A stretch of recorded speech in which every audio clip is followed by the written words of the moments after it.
Good morning friends. Good morning मन. Good morning. आज आमच्याकडं नाश्त्यासाठी वेगळा असा बेत आहे. खरं तर आम्ही नाश्त्यासाठी रोज असं कांदे पोहे किंवा उपमा असं काही बनवत नाही. तर आम्ही घरच्या घरी जी चपाती भाजी बनते ती खात असतो.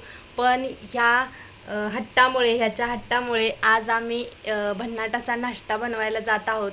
तर मी दाखवते तुम्हाला. इथं सगळी तयारी केली आहे. तर हे बॅटर आहे. हे बॅटर मी तांदूळ आणि उडीद डाळ भिजवून केलेलं नाही आहे, तर हे इन्स्टंट बॅटर आहे. यासाठी मी जे काही तांदूळ आणि उडीद डाळ आहे ते सगळं घरघडलेलं. तर 1 किलो तांदळासाठी पाव किलो उडीद डाळ घ्यायची आणि हे सगळं घरघंटीवरून जसा आपला रवा असतो तसं रवळ असं दळून आणायचं. आणि ते जे पीठ आहे त्याचं तुम्ही इन्स्टंट कधी हवे तेव्हा तुम्ही डोसे बनवू शकता किंवा इडलीसुद्धा बनवू शकता. खूप सुंदर मेंट होते. हे बघा, माझं असं बॅटर फर्मेंट झालेलं आहे. आणि आम्ही त्याच्यासोबत बटाट्याची भाजी बनवणार आहे. तर बटाट्याची भाजीची इथे तयारी केली आहे. बटाटा कापून घेतला आहे, कांदा कापून घेतला आहे, मिरची कापून ही घेतले. आता चला आपण बटाट्याची भाजी पहिल्यांदा बनवूया आणि त्यानंतर आपण डोसा बनवूया. कढई तापायला ठेवली. आता कढईत थोडंसं तेल टाकून घेते. हे बघा, कढईत थोडंसं तेल टाकून घेतलं. तेल तापलं की त्याच्यामध्ये हे जाणार आहे.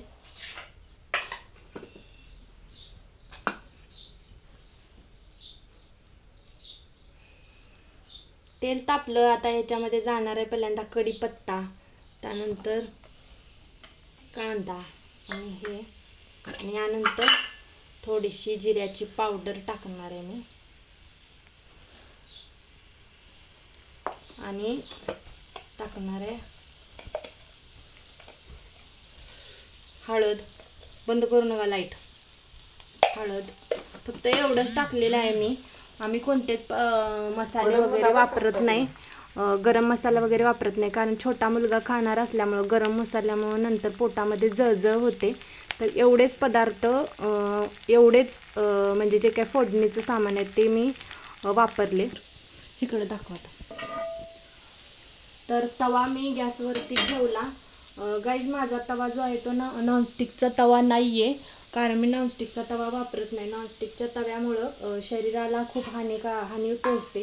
त्यामुळे मी हा भिडाचा तवा घेतला आहे. 220 रुपयाला फक्त हा तवा आला आहे. याच्यामध्ये सुद्धा खूप चांगले डोसे बनतात. तर आता इथं बॅटर घेतलं आहे आणि बॅटरमध्ये आता थोडंसं नमक टाकते. चवीनुसार नमक टाकते.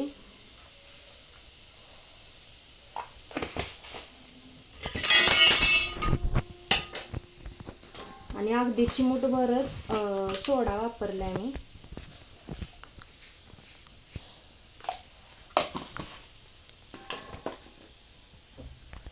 अगदी चिमूटभर सोडा वापरलाय. तर आता हे सगळं एकजीव करून घ्यायचं. तोपर्यंत तवा इथं तापतोय. हा तवा तापायला थोडा वेळ लागतो नॉनस्टिकच्या तव्यापेक्षा, कारण हा तवा जरा जड असतो. हा भिडाचा तवा आहे, पण खूप सुंदर तवा आहे, कारण ह्याच्यामध्ये कोणतेही तुम्हाला केमिकल वगैरे लावलेले नसतात वरती. नॉनस्टिकच्या तव्यामध्ये थोडंसं ग्रेझिंग वगैरे असतं आणि त्यामुळे शरीराला हानी पोचते. त्यामुळे मी हा तवा परचेस केलेला. म्हणजे हा तवा इझिली ना आपल्या भांड्याच्या दुकानामध्ये मिळून जातो. फक्त 220 रुपयाला आणलाय मी तवा. आता फायनली तुम्हाला मी या तव्यावरच डोसे बनवून दाखवणार आहे. तर तवा तापल्यानंतर बघूया डोसा कसा बनतो. तवा तापलाय आणि तव्यामध्ये थोडंसं सगळीकडून, ह्या तव्याला कसं ग्रेझिंग नसल्यामुळे तुम्ही तेल चांगलं लावायला लागतंय. त्यामुळं सगळीकडून व्यवस्थित तेल पसरवून घ्यायचं. थोडं पहिल्या एका डोशाला थोडं जास्त तेल तुम्हाला वापरावं लागतं. नंतर का एकदा हे झालं तर आता गॅस लो फ्लेमवरती करायचं आहे आणि लो फ्लेमवरती गॅस करून घ्या. बॅटर अशा कन्सिस्टन्सीचं ठेवायचं. मला काही पाणी घालावं लागलेलं नाही आहे. बघा, आता एक पळी टाकून असं दुसरी पळी टाकून असं सुंदर हलवायचं.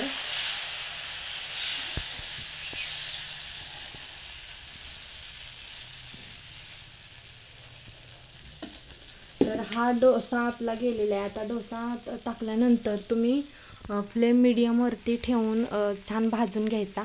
तर इकडं बटाट्याची भाजी आमची तयार आहे. आता मी तुम्हाला डोसा भाजून दाखवते की कसा सुंदर डोसा ह्या तव्यामध्ये सुद्धा भाजला जातो. तर ह्या तव्यामध्ये सुद्धा असा सुंदर डोसा बनतोय. तर फायनली आपला इथं डोसा तयार आहे. एक बाजू भाजलेली आहे, दुसरी बाजू भाजत आहे मी.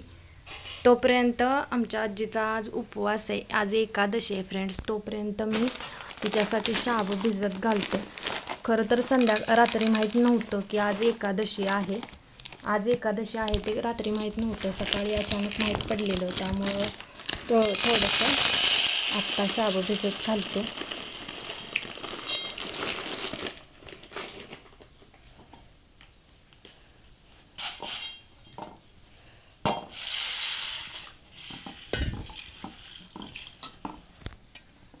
तर शाबू भिजत घातला आणि इकडं बघा डोशाची दुसरी बाजूसुद्धा भाजून सुंदर अशी तयार आहे. तर डोसा तयार झालेला आहे आणि डोशाचे जे काही प्रेमी आहेत आवडीचे ते इथं बसलेले आहेत. त्यांना आपण आता डोसा सर्व करतोय. ही घेतली बटाट्याची भाजी. चल बस इकडं. आणि डोसा प्रेमी हाय बोल सगळ्यांना. तर आता चालू करा नाश्ता. तर बाय फ्रेंड्स, भेटूया पुढच्या नव्या व्लॉगमध्ये. आता मी सुद्धा माझ्यासाठी चांगला डोसा बनवून खाते. तुम्ही सुद्धा असंच बॅटर बनवून डोसा खा आणि कमेंटमध्ये नक्की कळवा की तुम्ही कशा बॅटरनी बनवताय आणि नाश्त्याला तुमच्याकडं काय आहे. अजून पण ज्यांनी सबस्क्राईब केलं नाही चॅनलला त्यांनी चॅनलला सबस्क्राईब करा आणि लाईक करा व्हिडिओला. व्हिडिओ जर आवडला असेल तर शेअर करा आणि नोटिफिकेशनच्या आयकॉनवरती क्लिक करा जेणेकरून नवनवे आमचे असेच व्हिडिओ तुम्हाला पाहायला मिळतील. बाय.